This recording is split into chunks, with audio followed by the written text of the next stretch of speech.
Now when we look back at hit 1980s children's game shows, one stands up out of all the rest. It's Double Dare. However, there was one single show that gave it a run for its money.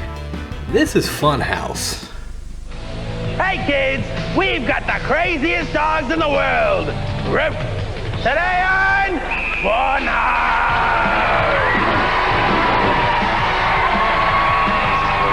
And now, here's the dog brain who puts the fun in Funhouse. It's J.D. Ross. The rise and fall of this short-lived game show is something that you could not make up. Just starting just 2 years after the booming success of the Nickelodeon Double Dare, it was bound to have a competitor that would be on the horizon. In comes Funhouse. Now Funhouse was not a direct copy, but it did have many similarities, including gross stunts, trivia questions, and a bonus obstacle course. Let me show you how the game worked. Each episode had 2 rounds followed by the bonus round. The first round was the stunt round. 2 teams of 2 made up of 1 girl and 1 boy would compete in an individual stunt worth 25 points. The stunt would have something to do with luck or skill, such as pulling the right cord for water instead of goop, or picking up some chips and piles of that goop. The stunt would then be followed by a trivia question for an additional 25 points. The question would somehow be related to the previous stunt. However, sometimes it could be a stretch. After each teammate did an individual stunt, the third and final stunt would be done with both teammates participating together. Then it would be followed by the final trivia question of the round. The show would go on to commercial break and then return for round 2, the Funhouse Grand Prix. And this was not a normal race that we've all seen before on the racetrack. In both formats of the race, the teams would run 2 laps around the studio track, collecting small tokens worth either 10 or 25 points.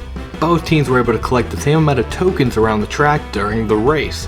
However, whoever crossed the finish line first would get an additional 25 points on top of the tokens they have already collected along the way. Whoever would have the most amount of points after the race would move on to the Funhouse.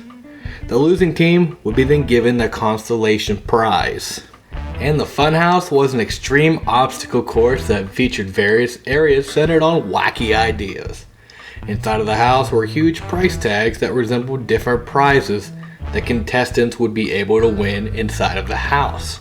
A total of 16 tags were hidden inside of the house, either red or green colored. The red tags were prize tags that resembled one of the prizes that the contestants would be able to win, and the green tags were cash tags worth various amounts of money ranging from 50 to 300. The trick was the green cash tags were hidden out in plain sight, while the red prize tags were hidden inside of the room's obstacles. One of those 16 tags, however, was the power prize. The power prize was a randomly selected tag every time a team would enter the house. If that team would win that tag, they would win a vacation getaway. Each teammate would enter the house one at a time to collect any 3 tags that they would want.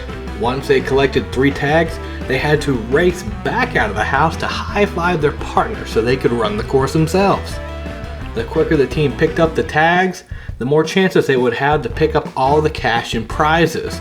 Once the 2-minute timer elapsed, the team would exit the house and take home everything that they have won. The show became an instant hit, and when I mean instant, it was instant.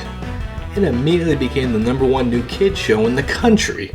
Within 2 months of its premiere in September of 1998, it skyrocketed up the ratings to a 5.9 among kids aged 2 to 11, demolishing shows such as Teenage Mutant Ninja Turtles, Alvin and the Chipmunks, Yogi Bear, and it even beat Nickelodeon's own kids show, Finders Keepers, by over 2 times the rating.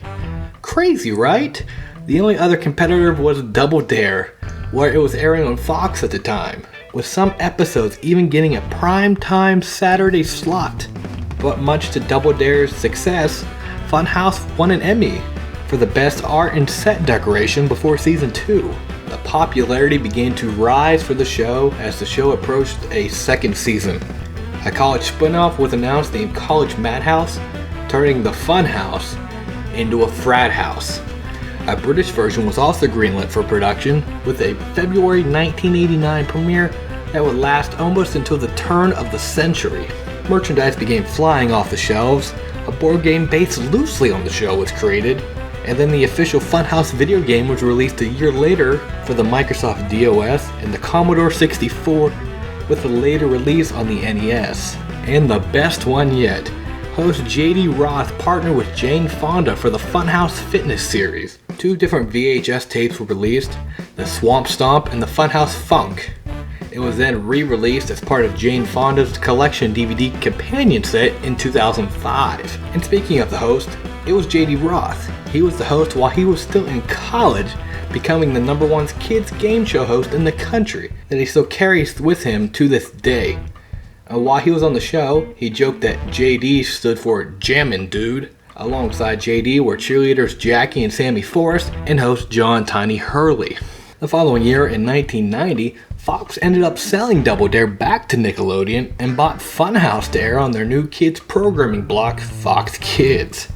Some changes were made to the show. During the stunt round, if you answered your trivia question right, you got to pie your opponent in the face. And during the Funhouse run, a glop clock was hidden inside of the house, giving the team an extra 15 seconds to rummage around the house, while the losing team were able to throw glop and pies as revenge. John Hurley was replaced by Michael Chambers, known by his nickname Boogaloo Shrimp. The show only lasted for a single season on Fox before giving the axe in April of 1991 to much kids' remorse, as it became one of the very first Fox Kids shows to get cancelled. But as we look back at this innovative game show that rose so high with a very, very steep fall, it changed television forever as one of the top kids game shows of all time. If you liked that video, make sure to subscribe for more. Ring that bell so you're notified every time I upload that video. And make sure to press a like if you liked it. Follow us on Twitter at RealTVHistory. And until next time, this has been Reality TV History. I'll see you later.